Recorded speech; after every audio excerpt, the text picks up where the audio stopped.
Ya Allah, ya Tuhanku, Allah, hamba-Mu merindukan Allah, rahmat kasih sayang Allah, dan jua keredaan Allah dalam hidupku. Meskipun ku ulangi dosa-dosa yang menjanjikan azab sengsara, namun ku sedari keampunan-Mu tidak bertepi. Ku akui diri ini hamba yang mungkin jadikanlah ini yang sejati padamu Ilahi. Ya Allah, ampunkanlah dosa-dosaku. Ya Allah, redhakanlah kehidupanku. Semoga terbunuh penghijab kalbu antara kau dan aku.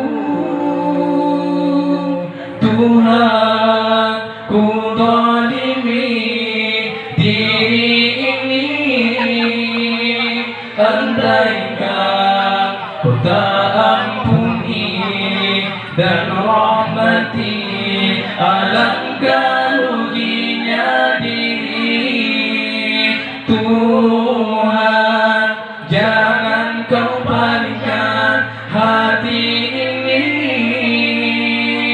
setelah Kau beri hidayah. Sesungguhnya Kau Maha Pengasih,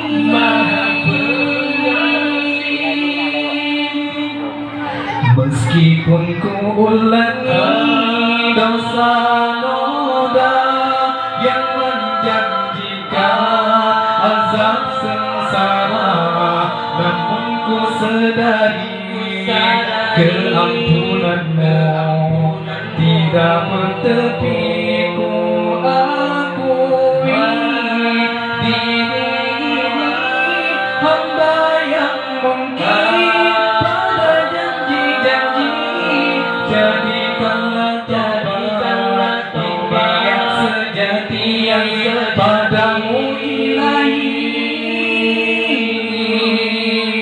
Ya Allah, ampunkanlah dosa-dosaku.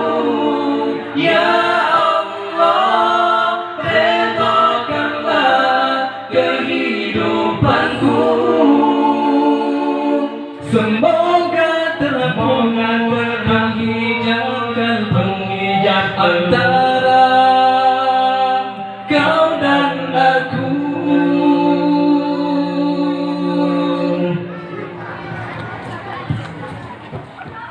Assalamualaikum.